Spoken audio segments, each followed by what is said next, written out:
Voilà, bien-aimés, quelques nouvelles avant de méditer la parole de Dieu.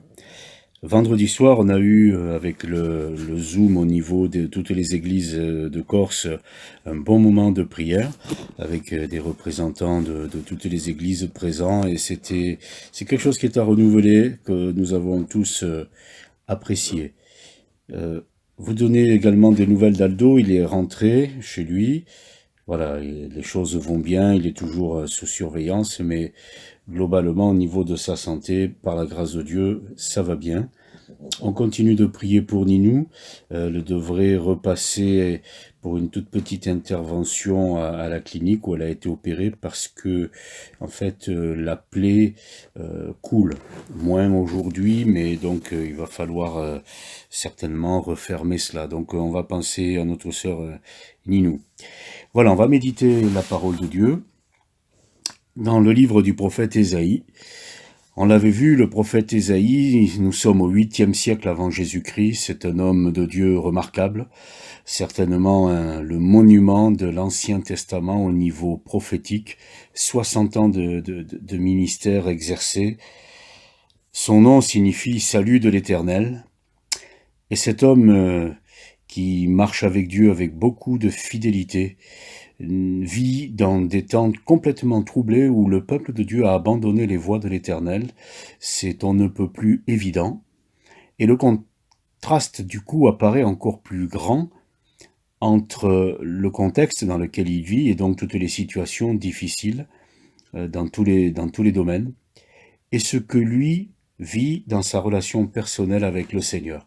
Ce qui nous amène à dire évidemment que notre vie spirituelle ne dépend pas des circonstances. L'apôtre Paul était en prison et il a fait du bien à des milliers, des millions, voire des milliards de chrétiens depuis, pour tous ceux qui lisent les épîtres qu'il a écrites et qui sont la majeure partie du Nouveau Testament. Il en était de même pour le prophète Daniel dans l'Ancien Testament, dans un autre cadre. Il en est de même donc du prophète Ésaïe. En fait, c'est une constante. Notre relation avec Dieu est plus forte que tout, sera toujours plus forte que tout, et c'est par la grâce de Dieu, par la main que le Seigneur nous tend, et par cette relation qu'il permet que nous ayons avec lui, que nous traverserons toutes les épreuves de nos vies, qu'elles soient dans le domaine privé, familial, ou qu'elles soient dans le domaine plus général du pays, un peu comme Ésaïe, eh bien nous traverserons tout cela.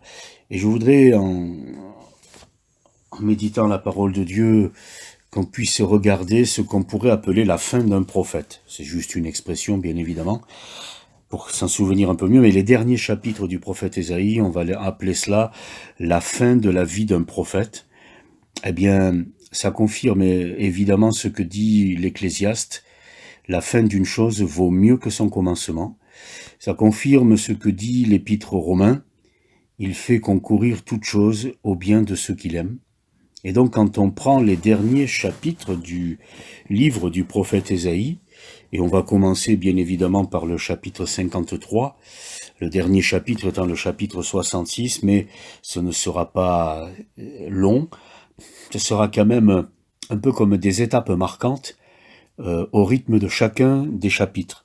Le chapitre 53, c'est une interpellation que l'Esprit de Dieu nous adresse au travers du prophète, en annonçant prophétiquement et avec beaucoup de précision la venue du Messie, et déjà en nous interpellant 8 siècles avant que cela n'arrive, qui a cru à ce qui nous était annoncé, posant la base dès le départ que tout dépend de notre confiance en Dieu.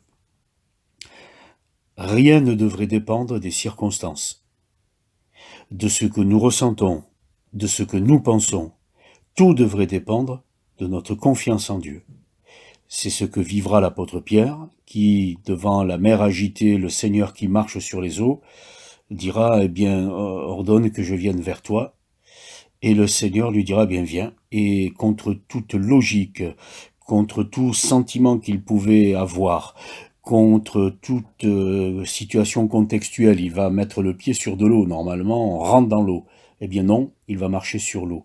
Donc, tout devrait dépendre de notre confiance en Dieu. et pas des circonstances, même si nos capteurs habituels, c'est-à-dire ce que l'on voit, ce que l'on entend, ce que l'on ressent, ce que l'on pense, nous disent le contraire. C'est pas faire un acte de folie, c'est faire la part des choses. Je veux donner la part à la confiance en Dieu avant tout. Et on peut le dire dès le départ, on ne prend aucun risque à faire confiance à Dieu, parce qu'il suscite la foi, mais il l'honore. Donc, quand le Seigneur nous interpelle, c'est pour que nous nous ressaisissions les uns les autres. Et au chapitre 53, dans tout le déroulé de ce chapitre, il est précisé clairement tout ce que le Seigneur va faire pour le salut de l'humanité, quand nous, on est encore des pécheurs. Donc on peut avoir confiance à Dieu. Il a annoncé les choses avec une grande connaissance de la situation, c'est-à-dire qu'il n'y a pas un juste, pas même un seul, c'est-à-dire qu'on est tous des pécheurs, c'est-à-dire qu'on ne croit pas à lui, on ne s'adresse pas à lui facilement, mais rien ne l'a arrêté. Il a prouvé son amour quand on était encore des pécheurs.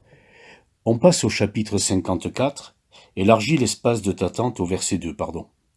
Élargis l'espace de ta tente, qu'on déploie les couvertures de ta demeure, ne retiens pas, allonge tes cordages, affermis tes pieux, car tu te répandras à droite et à gauche.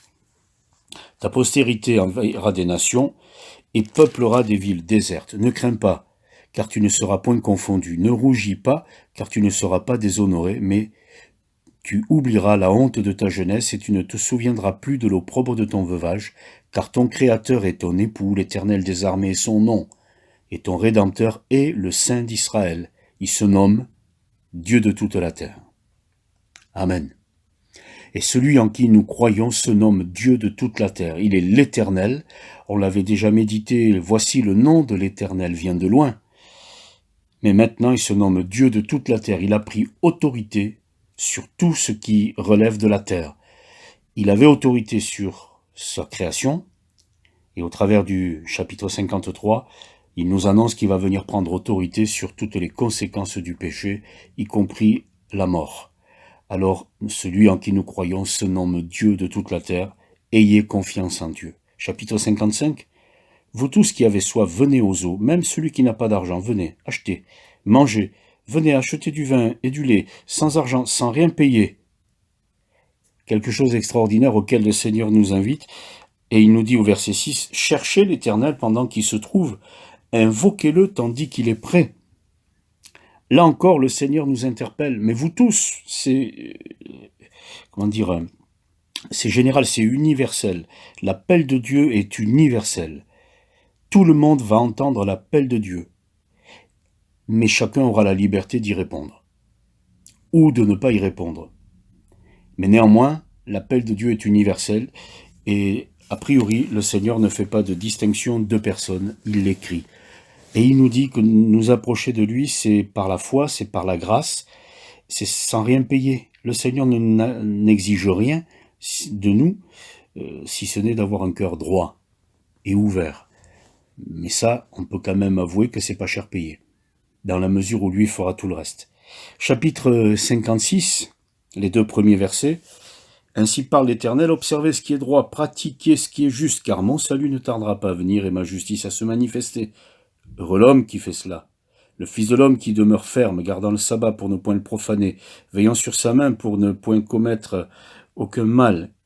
Que l'étranger qui s'attache à l'Éternel ne dise pas « L'Éternel me séparera de son peuple », et que l'eunuque ne dise pas « Je suis un arbre sec », car ainsi parle l'Éternel. Aux eunuques qui garderont mes sabbats, qui choisiront ce qui m'est agréable, et qui persévéreront dans mon alliance, je donnerai dans ma maison et dans mes murs une place et un nom. L'Éternel est celui qui va bénir ceux qui s'approchent de lui, et qui, au verset 6, persévéreront dans son alliance. Ceux-là seront bénis au-delà de toute mesure, au-delà de toute logique. Je le sais, mais je ne peux pas le détailler parce que cela concerne les uns ou les autres. Mais à l'heure actuelle, des frères et sœurs de l'Église qui ont traversé et qui continuent de traverser des moments difficiles se retrouvent aussi dans des temps de grâce et de bénédiction pour lesquels il n'y a rien d'autre comme explication que l'intervention de Dieu. Voilà. Donc ayez confiance. Le Seigneur veille en permanence sur l'ensemble de ses enfants. On arrive au chapitre 57. Il est dit au verset 15, « Car ainsi parle le Très-Haut, dont la demeure est éternelle et dont le nom est saint. J'habite dans les lieux élevés et dans la sainteté. Mais je suis avec l'homme contrit et humilié, afin de ranimer les esprits humiliés et de ranimer les cœurs contrits. » Quelle grâce d'avoir un Dieu si grand, si haut, élevé, mais si près de nous aussi. Tous les jours, quand nous l'invoquons, le Seigneur est près de ceux qui l'invoquent. Alors soyez encouragés, vous qui avez élevé votre voix, peut-être dans le secret de votre chambre, car ainsi parle le Très-Haut. J'habite dans les lieux élevés, mais je suis avec l'homme contrit et humilié. Alors que chacun soit fortifié. On passe au chapitre 58, évidemment, on le connaît pour être le chapitre du jeûne et de la prière. Et il est dit au verset 6, « Voici le jeûne auquel je prends plaisir. » Et ce que Dieu attend, c'est que notre voix puisse être entendue en haut. Et c'est là le jeûne auquel l'Éternel prend plaisir. Que l'on rompe toute espèce de joug, que partage ton pain avec celui qui a faim, fais entrer dans ta maison les malheureux sans asile, et si tu vois un homme nu, couvre-le, ne te détourne pas de ton semblable. Alors ta lumière poindra comme l'aurore, et ta guérison germera promptement, ta justice marchera devant toi, et la gloire de l'Éternel t'accompagnera. Alors tu appelleras, et l'Éternel répondra. Tu crieras, et il dira, « Me voici ». Voilà le jeûne auquel l'Éternel prend plaisir, qui est complètement différent. Et il faut le souligner, de tous les jeûnes auxquels les religions d'une manière générale font allusion, qui soulignent l'abstinence, la privation, le fait d'être contrit, etc. Le jeûne auquel l'Éternel prend plaisir consiste à dire, mais partage ton pain avec celui qui a faim, occupe-toi des malheureux qui sont autour de toi, sois juste dans toute ta vie quotidienne, et ta lumière poindra comme l'aurore. Donc le jeûne auquel l'Éternel prend plaisir n'est pas un acte religieux, dans le sens habituel où nous pouvons le comprendre. Mais le jeûne auquel l'Éternel prend plaisir, c'est une attitude générale de notre vie qui ne se situe pas entre midi et 2, c'est-à-dire au temps du repas uniquement. Ne focalisons pas là-dessus. L'Éternel, lui, n'est pas attentif à l'égard de ses enfants entre midi et 2. Il est attentif à l'égard de ses enfants 24 heures sur 24 parce qu'il ne dort ni ne sommeille. Donc ayons une attitude de jeûne et de prière.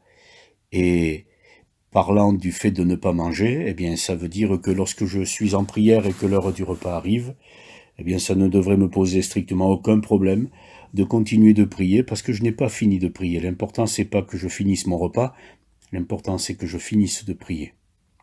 On continue au chapitre 59, ça commence par ainsi, « Non ». La main de l'Éternel n'est pas trop courte pour sauver, ni son oreille trop dure pour entendre. Il est vrai que parfois Dieu dit non, mais quand Dieu dit non, c'est pour nous dire, mais j'ai autre chose pour toi. Jamais Dieu ne dit non pour dire non.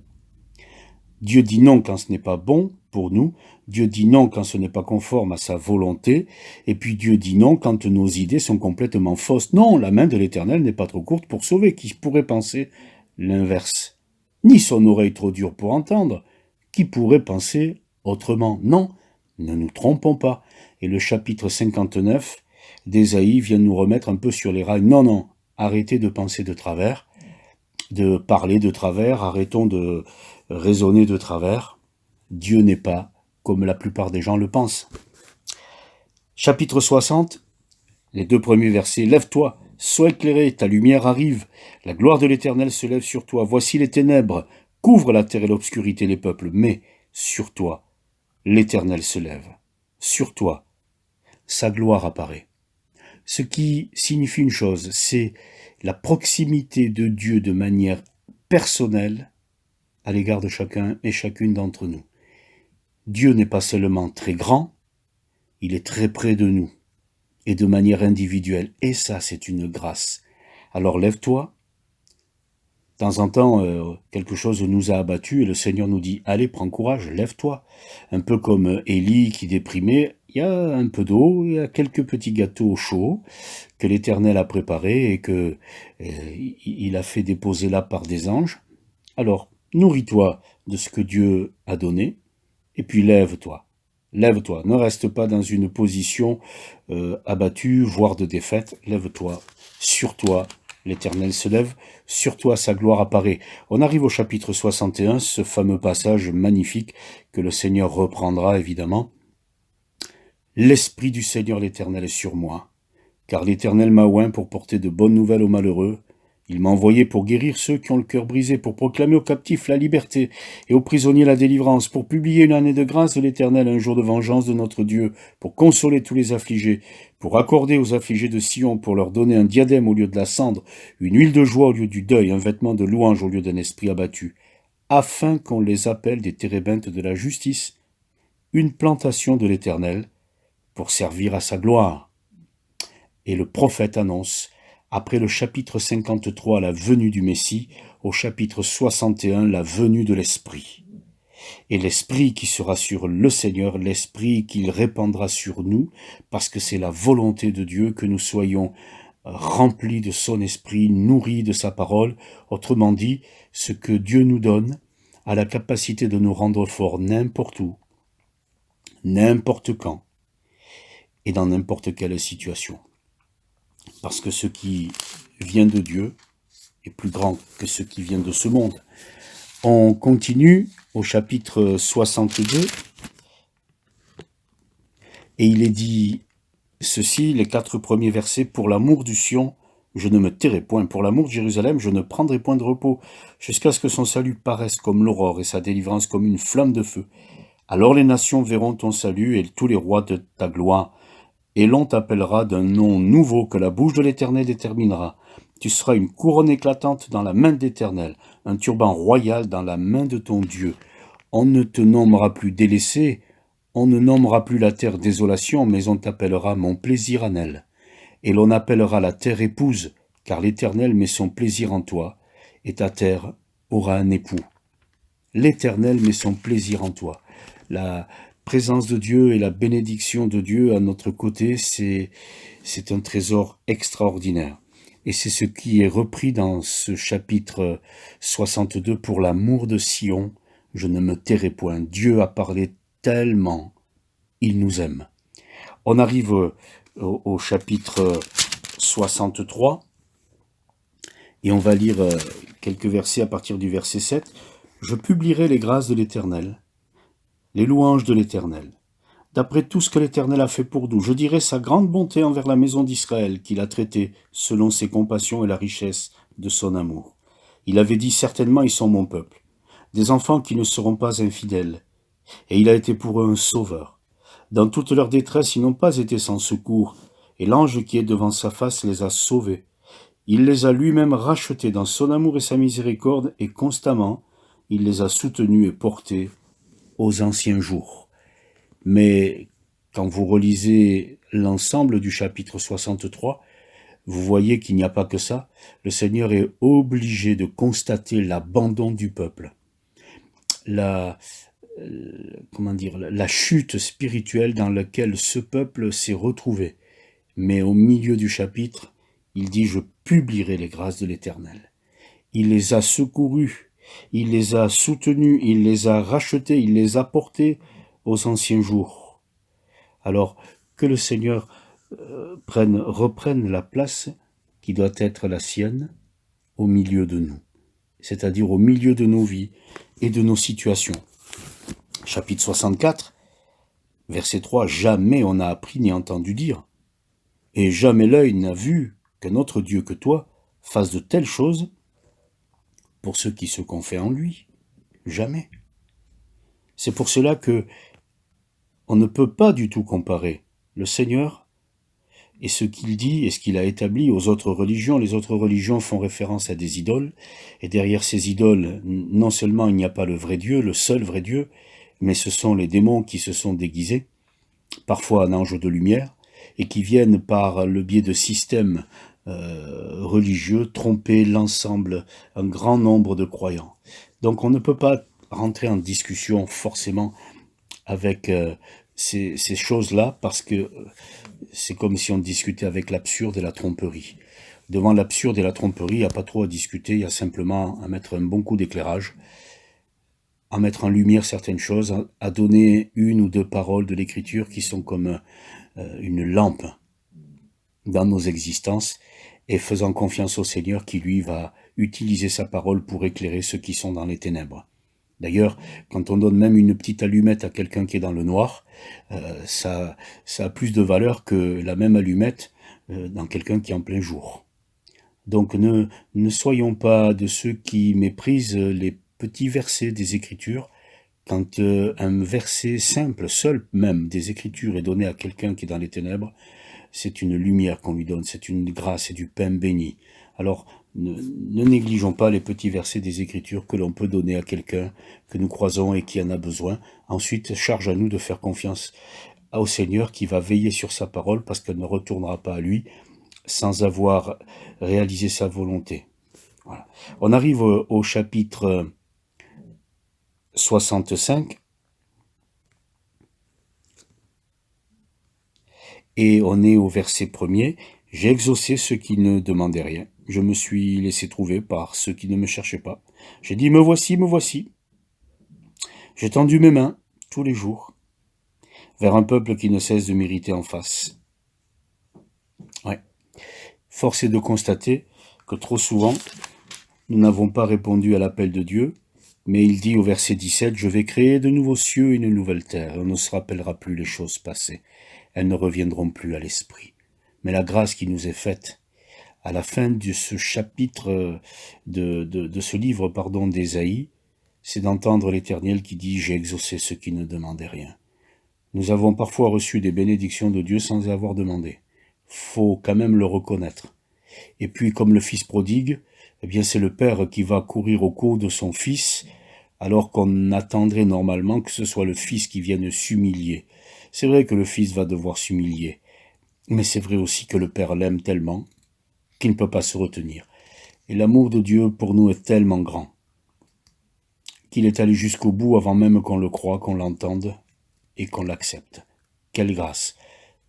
Et on termine avec le chapitre 66 et cette parole prophétique au verset 8 du chapitre 66 qui interpelle l'humanité tout entière. Qui a jamais entendu pareille chose?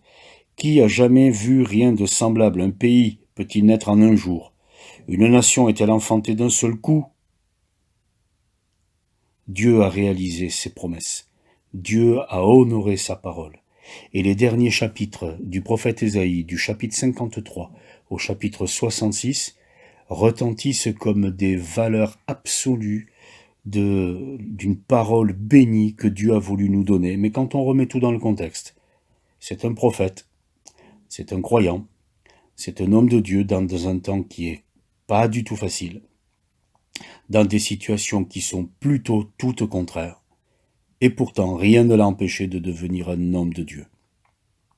Au point que, comme l'apôtre Jean sur son île à Patmos, il va nous écrire les paroles parmi les plus belles des Écritures, au point que on a même du mal à en saisir tout le sens. Quand on a lu le livre de l'Apocalypse, on peut mesurer l'excellence de la révélation de l'apôtre Jean. Il a toute la difficulté pour exprimer ce qu'il a reçu de la part du Seigneur, et pourtant c'était un vieillard, isolé, exilé sur une île, séparé de tous ses frères et sœurs, dans la vie duquel il ne restait que le souvenir de ces églises auxquelles il va s'adresser. Donc, que personne qui se retrouverait un petit peu ou beaucoup en difficulté dans l'isolement, dans la séparation, etc., ne baisse les bras en disant de toute façon, pour moi, c'est fini, personne ne pense à moi, voire personne ne prend des nouvelles, vous inquiétez pas. Le Seigneur, lui, pense à vous, lui, il prend des nouvelles, et charge à nous de n'oublier personne, parce qu'on apprécie qu'on le fasse à notre égard, mais quand ça n'arriverait pas, rien ne nous empêcherait de devenir, sans prétention, un homme de Dieu et une femme de Dieu. Et la fin du livre d'Ésaïe, si on peut appeler ça la fin de la vie d'un prophète, eh bien elle est exponentielle dans le domaine spirituel. Alors n'ayons pas une fin de vie descendante, que certaines courbes descendent, oui, c'est sûr, physiquement, d'accord, mais spirituellement, c'est exponentiel dans le sens de la croissance. Donc le plus important, c'est pas le commencement d'une chose, c'est la fin. Que le Seigneur bénisse toutes celles qui se retrouvent dans un contexte qui n'est pas facile, dans des situations qui sont difficiles à vivre. Soyez encouragés au travers du prophète Ésaïe.